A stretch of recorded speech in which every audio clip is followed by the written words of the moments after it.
Bachelor असा किंवा नवशिका असाल तरी पण पुरणपोळी सहज करणार आहात. अगदी सर्व टिप आणि ट्रिक्ससह इथे मी तुम्हाला व्हिडिओ शेअर केलेला आहे. अगदी काठापर्यंत पुरण जाईल आणि कणिक कशी मळायची, तसंच त्याला गुलटेन कसं आणायचं, कुठलाही गव्हाचं पीठ घेतलं तरीही पुरणपोळी तुमची खूप सुंदर होणार आहे. टम्म फुगलेली गुबगुबीत अशी पुरणपोळी. चला तर मग वेळ न घालवता सुरुवात करूया. मी शकुंतला सरलास किचनमध्ये तुमचं पुन्हा एकदा स्वागत करते. चला मग आता आपण इथे घेतलेली आहे अगदी छोटी वाटी आहे मीडियम साईजची. ती वाटी भरून डाळ घेतलेली आहे. डाळ ही स्वच्छ 2-3 पाण्याने धुवून घ्यायची आणि कुकरमध्ये टाकायची. इथे आपल्याला पाण्याला उकळी वगैरे काहीही आणायची नाही. ह्या पद्धतीने तुम्ही पुरण शिजवाल ना, पाण्याला उकळी आणायची गरज अजिबात नाही. तर चला पाणी किती वापरायचं, सारख्याच वाटीने इथे आपण पाणी घालणार आहोत. कुठेही प्रमाण चुकणार नाही. त्याच वाटी म्हणजे तुम्ही मोठी वाटी घ्या किंवा छोटी घ्या, एकाच वाटीने माप घ्या. आता इथे ह्या वाटीने मी 5 वाट्या पाणी घातलेले, म्हणजे डाळ ज्या वाटीने घेतली त्याच वाटीने. चला तर पाणी आता आपलं घालून झालेलं आहे.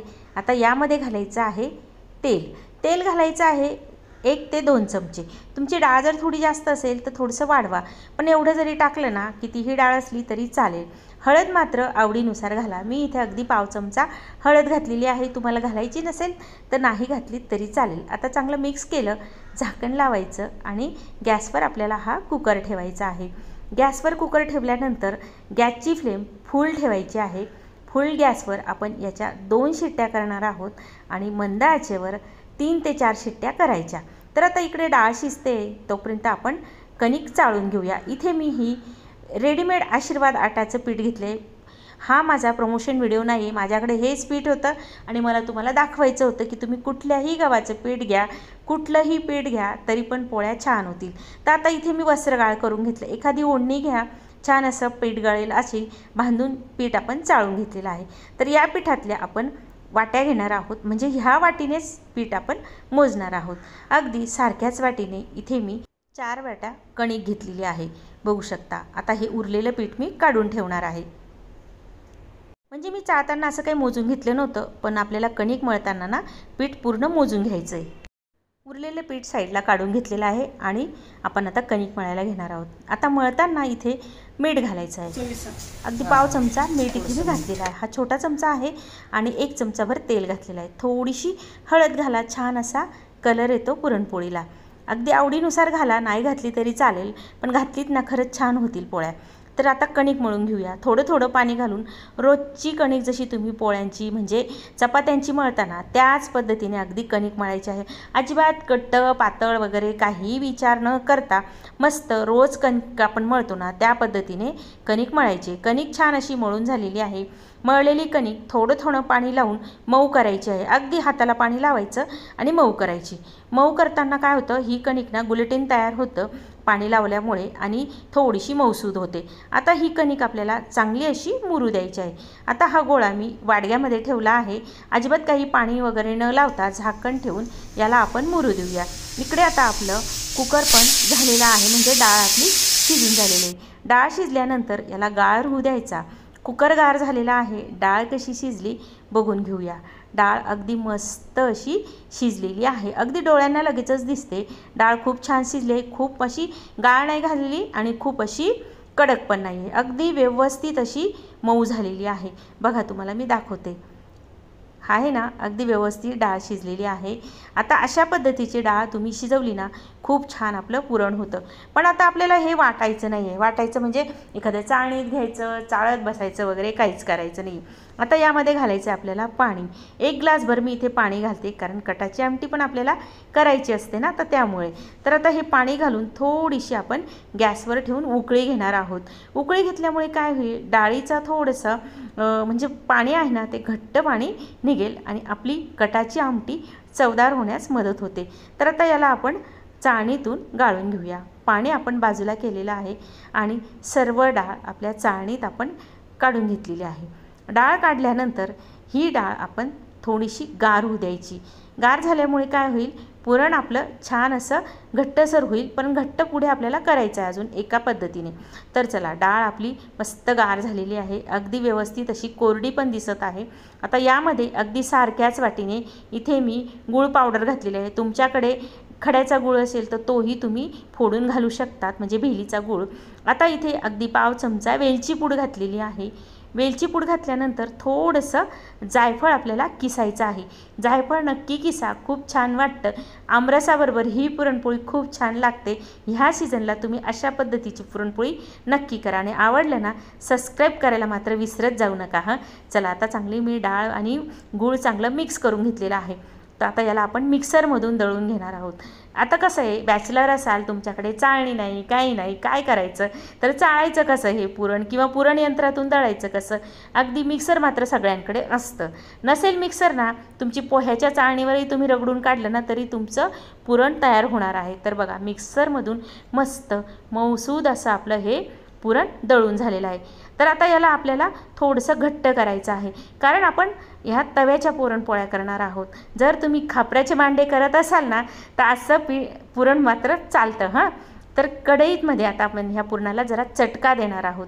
चटका देण्याकरता कढई तापून घेतली, मिडियम फ्लेम करायचा आणि चांगलं असं एकसारखं अजिबात न थांबता त्याला मिक्स करत जायचं, म्हणजे याला कोरडं करायचं आहे आपल्याला ह्या पुरणाला. बघू शकता, एकदम असं कोरडं होऊन येतं. अगदी 5 ते 6 मिनटात मस्त असं आपलं हे पुरण कोरडं झालेलं आहे. आणि हे पुरण तयार झालेलं आहे ते कसं समजणार, आता हा चमचा आहे ना आपला, तो उभा ठेवायचा, तो अजिबात हालत नाही, पडत नाही, म्हणजे आपलं हे पुरण अगदी मस्त पुरणपोळ्या करायला तयार झालेलं आहे. आता हे पुरण आपण जरा गार करून घ्यायचं आहे. हे पुरण दुसऱ्या भांड्यामध्ये काढून घ्यायचं आणि गार करायचं, म्हणजे ना पटकन गार होतं. तर बघा आता, आणि खाली जे कडक असतं ना, तर त्यामुळे पुरणपोळी पण आपली फाटू शकते ना. तर त्यामुळे आता इथे मी एका वाडग्यात हे काढून घेतलेलं आहे. काढून घेतलेल्या पुरणाची बघा कशी छान अशी गोळी तयार होते आणि हाताला अजिबात चिटकत नाही आहे. त्यामुळे पुरणपोळी लाटायलाही तुम्हाला सोपी जाणार आहे.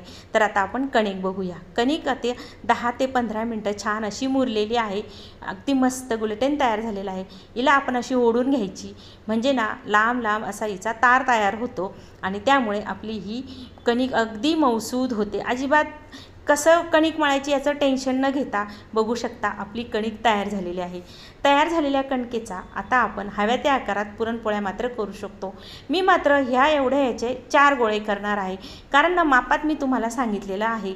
ह्या वाटीने जर घेतलं, म्हणजे जर तुम्ही 75 ग्रॅम डाळ जर शिजत घातली तर तुमच्या 4 पुरणपोळ्या होतात. तर आता आपण इथे कणिक किती घेतली आणि पुरण किती घेतलं ते बघू शकता. आता इथे गोळे दोघं तुम्हाला मी दाखवलेले आहेत. आता याची आपण पारी करायची आहे.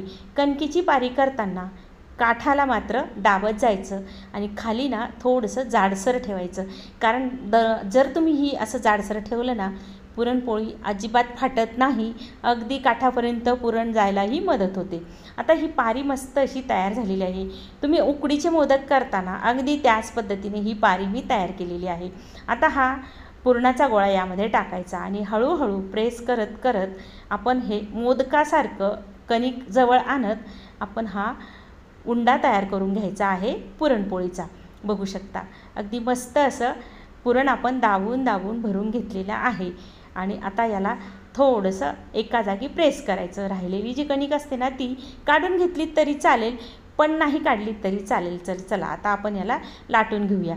लाटताना थोडंसं पीठ लावायचं, जास्त लावू नका, म्हणजे ना जास्त अशी भुरकट पोळी तुमची येणार नाही.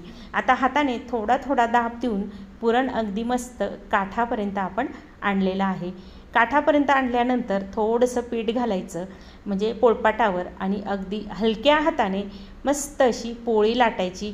काठ मात्र बारीक करायचे, कारण काठ जर बारीक केले ना तर पुरणपोळी मस्त लागते खायला, कारण काठ खायला मजा नाही येत मग. बघू शकताना तवा चांगला कडकडीत तापवायचा आणि पोळी टाकल्यावर अगदी मंद आचेवर करायचा गॅस, आणि एक बाजूवर फोड आले की समजायचं आणि दुसरी बाजू उलथायची. चांगलं असं तेल किंवा तूप टाकून तम्म फुगलेली अशी पुरणपोळी करायची. गॅसची फ्लेम नंतर मीडियम करून मस्त शेकून घ्यायची. बघू शकता पुरणपोळी मस्त अशी तयार झालेली आहे। अगदी गुमगुमीत फुगलेली पुरणपोळी तुम्ही सहज कराल।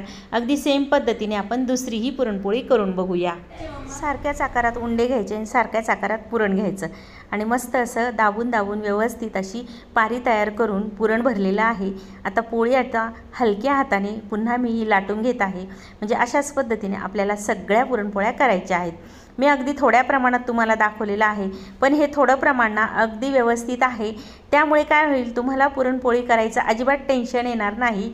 मस्त अशा पुरणपोळ्या अशा खुसखुशीत मऊ लुसलुशीत अशा शेकून झालेल्या आहेत। सर्व पुरणपोळ्या झालेल्या आहेत, अगदी बघू शकतात। वाव, एक नंबर, कलरही मस्त आलेला आहे। आता आपण पुरणपोळी कशी झालेली आहे ते बघूया। अगदी काठापर्यंत पुरण झालेलं आहे की म्हणजे गेलेलं आहे की नाही ते आता आपण बघणार आहोत। वाव, एक नंबर, हे बघा आहे ना, अगदी काठापर्यंत पुरण गेलेलं आहे। तर ह्या अक्षय तृतीयेला तुम्ही ह्या अशा पद्धतीच्या पुरणपोळ्या नक्की करा आणि तुमच्या कशा झाल्या कमेंट करायला विसरू नका। एक नंबर पुरणपोळी अगदी हातात धरल्यावर पण बघा किती मस्त अशी मऊसूत झालेली आहे। अशा पद्धतीच्या पुरणपोळ्यांना एक लाईक करायला मात्र विसरू नका आणि आमरस तयार करा आणि पुरणपोळीचा आस्वाद घ्या, किंवा खिरीबरोबर घ्या, दुधाबरोबर घ्या किंवा कटाच्या आमटीबरोबर। पण व्हिडिओला लाईक आणि शेअर करायला आणि सबस्क्राईब करायला विसरू नका।